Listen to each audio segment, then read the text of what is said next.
Think you've got the airport routine down? Well, think again. Soon, arriving 2 hours early might not cut it if your carry-on gets flagged for a surprise weight check at the gate. These aren't just little tweaks, they're major shifts in how we travel, and they're already being tested. So, stick around, because the first big change I'm about to break down is already in motion and could completely change your security experience. Welcome back to Airport Insider Tips. The world of air travel is undergoing a massive transformation, driven by a surge in passengers and new technology. By 2026, airports will operate under new rules that, if you're not prepared, could lead to serious delays, surprise fees, or even being turned away at the gate. I've sorted through the official policies and tech roadmaps to give you the ultimate guide. In this video, we're breaking down the biggest changes you need to know before you fly in 2026, from security and ID to the bag you can bring on board. Let's get into it, because the first change is happening faster than anyone expected.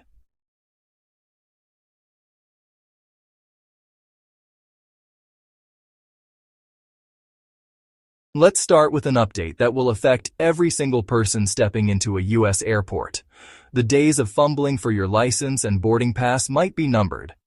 The idea is to replace parts of the identity verification process with biometrics. The Transportation Security Administration, TSA, is expanding its use of facial recognition technology, rolling out biometric eGates at major U.S. airports. This program is expanding partly to prepare for the 2026 FIFA World Cup, which is expected to bring millions of international visitors to the United States.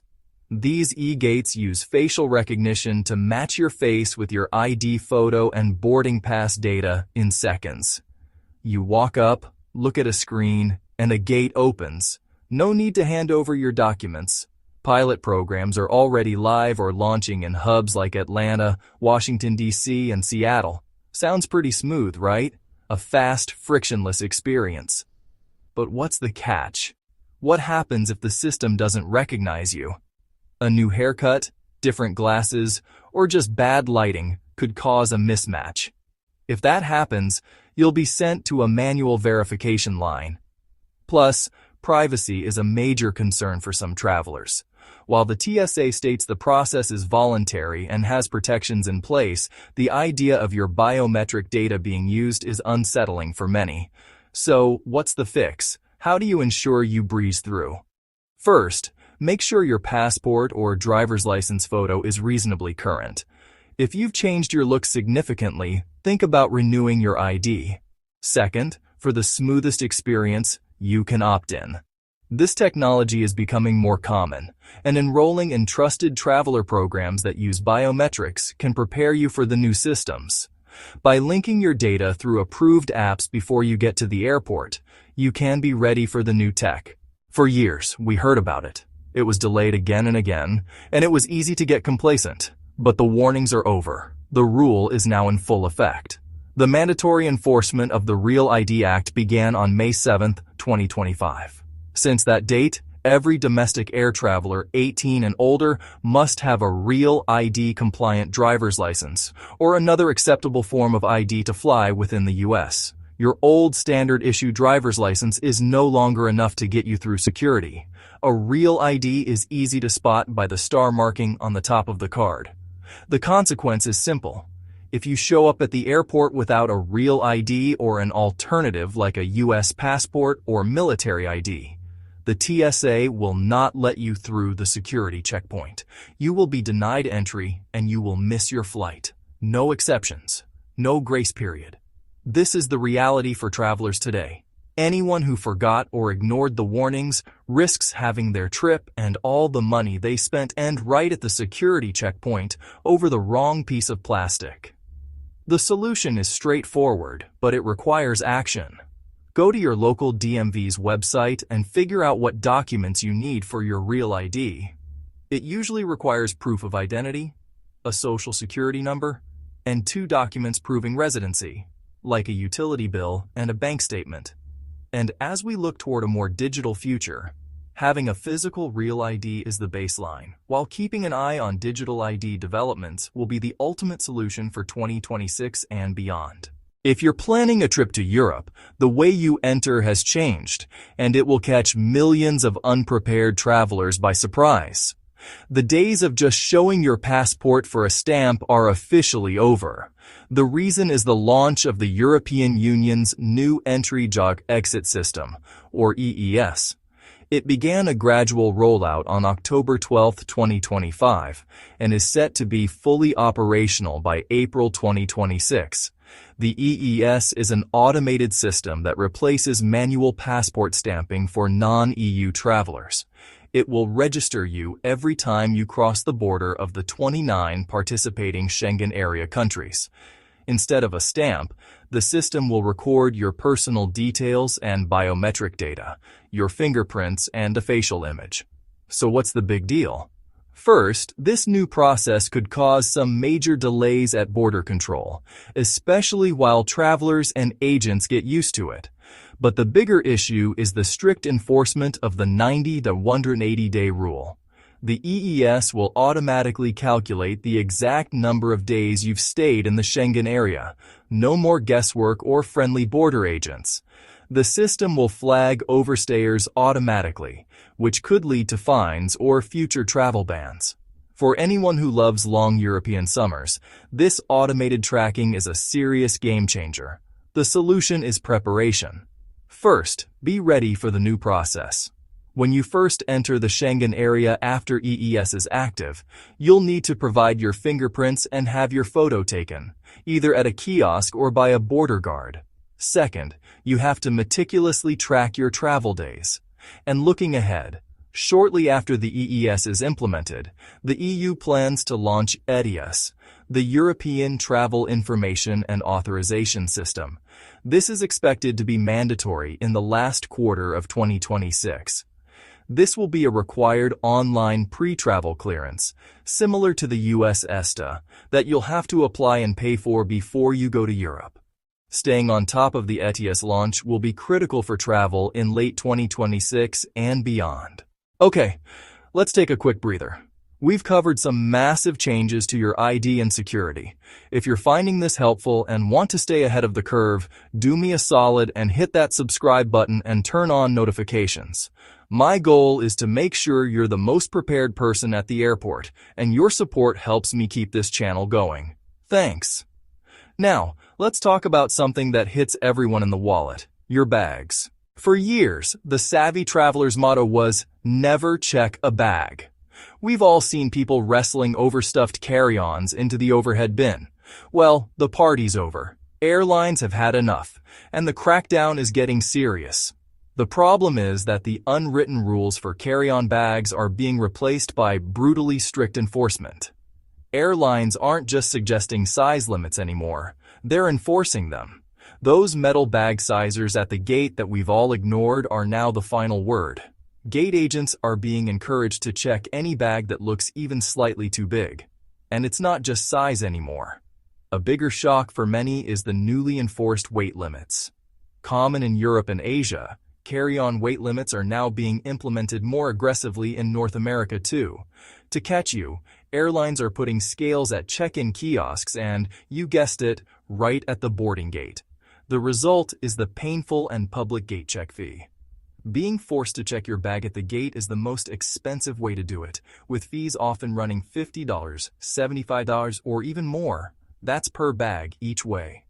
Imagine an unexpected $150 round-trip fee just because your bag was an inch too wide or a few pounds too heavy. Some airlines are even using a combined weight limit for your carry-on and your personal item, making it even tougher to avoid fees. And that personal item loophole? It's shrinking. Airlines are tightening the dimensions for what counts as a personal item, with some enforcing limits as small as 18x 14x 8 inches. Your standard backpack might not make the cut anymore. The solution is to adopt a new travel mantra: measure, weigh, and verify. First, before your next trip, grab a tape measure and check the real dimensions of your bag, including wheels and handles. Second, buy a cheap, portable luggage scale. They're about $10 online and are worth their weight in gold. Weigh your packed bag at home. Third, and this is key, never assume the rules are the same. Before you book, check the airline's website for their specific carry-on and personal item restrictions. The era of stuff it and hope is over. This next change was a seismic shift in the U.S. airline industry, ending a policy that defined an airline for over 50 years. The problem is the death of bags fly free. In a move that stunned loyal customers, Southwest Airlines officially ended its iconic free checked baggage policy for most fares starting in May of 2025. For decades, Southwest was the only major U.S. carrier allowing every passenger 2 free checked bags. That key differentiator is gone. For bookings made on or after May 28, 2025, Southwest now charges for checked luggage, with fees like $35 for the first bag and $45 for the second, similar to its competitors. The pain point is obvious, a massive jump in the total cost for millions of families and budget travelers who relied on Southwest's all-inclusive pricing. A family of 4 checking 1 bag each on a round trip is now looking at an extra $280 for their vacation. The airline said the move was needed to boost profitability, but for customers, it just feels like another fee in a world full of them. The solution requires a new mindset when booking. First, you can't assume Southwest is the cheapest just because the base fare looks low. You have to factor in bag costs across all airlines. Use flight search sites that let you include baggage fees in the final price. Second, loyalty and credit cards just got way more valuable. Southwest still offers free checked bags to its elite A-list members and holders of its co-branded credit cards. If you fly them often, getting their credit card could now pay for itself very quickly. The bigger lesson is that the airline industry is standardizing its fee structure. The only way to win is to do the math and leverage loyalty programs. This next rule isn't about fees. It's about a specific type of luggage that could get your bag banned from the flight completely. The issue is smart luggage, the kind with built-in chargers or electronic locks. Because of the fire risk from lithium-ion batteries in the cargo hold, aviation authorities have a strict rule that's now being heavily enforced. Here's the deal. Any smart luggage with a non-removable lithium-ion battery is completely banned from being checked in. It cannot go in the cargo hold. If you can't easily pop the battery out, the bag can't be checked. Imagine arriving at the airport with your fancy smart bag, only to be told it can't get on the plane. This also applies to power banks and portable chargers. They are absolutely forbidden in checked luggage and must be in your carry-on. If an agent can't read the watt-hour rating on your power bank, they have the right to confiscate it. The solution is simple and non-negotiable. Before buying smart luggage, confirm the battery is designed to be removed without tools. It should pop out. If you have to perform surgery on the lining, don't buy it.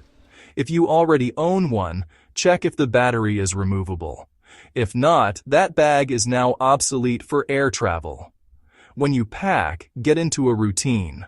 All power banks and removable batteries go into your carry-on bag every single time. Our final section covers 2 changes that will alter the airport environment and how we go through security. First, the issue of airport noise. Many airports are becoming silent airports. This means they are cutting way back on terminal-wide audio announcements for boarding, gate changes, and final calls. Instead, they expect you to get this information from display screens and airline mobile apps. The risk here is very real. You could miss your flight even if you're sitting right at the gate. If you're distracted by a phone call, listening to music, or just not paying attention to the screen, your flight could board and leave without you ever hearing an announcement. The responsibility has shifted from the airport broadcasting to you pulling the information. The solution is to stay digitally aware. Download your airline's app and turn on push notifications. Make it a habit to check the flight information screens every 15 minutes, and treat your boarding time as the final deadline. Be at your gate well before it starts. The second change is a potentially good one, but it's causing a lot of confusion: the liquid rule. For nearly 2 decades, we've lived by the 311 rule. The reason this might change is the rollout of new computed tomography, CT scanners at security. These scanners create detailed 3D images of your bag, allowing agents to spot threats without you removing liquids or electronics. But here's the catch. These scanners are not at all airports yet. While many U.S. airports have them, full deployment could take years. This creates an inconsistent system. You might fly out of an airport with new scanners and leave everything in your bag, only to fly back from an airport with old tech and have to toss your stuff. The solution for now is to keep following the 311 rule unless a TSA agent specifically tells you otherwise. Don't be the person holding up the line arguing that you didn't have to take your liquids out in another city. When you get to the checkpoint, listen for instructions. They might say, "Laptops and liquids can stay in your bag." Only then should you change your routine. Until CT scanners are everywhere, the safest bet is to pack like they don't exist. Flying in 2026 is going to feel different, and staying informed is your best defense. Let's recap the 3 most critical rules. First, your ID is going digital. Your real ID is now mandatory, and you should prepare for biometric scanning at the airport. Second, the carry-on crackdown is real. Measure and weigh your bags at home to dodge nasty gate fees. And third, international rules are getting stricter. If you're heading to Europe, be prepared for fingerprinting and automated tracking under the new EES system. The days of winging it are over, but knowing these rules puts you ahead of the game and makes your journey smoother, cheaper, and less stressful. Now I've got a question for you. Have you ever been busted by a surprise carry-on check at the gate? Let me know in the comments and share your story. I read every single one. If this video helped you get ready for your next flight, please give it a thumbs up and consider subscribing for more deep dives into the new world of travel. See you next time.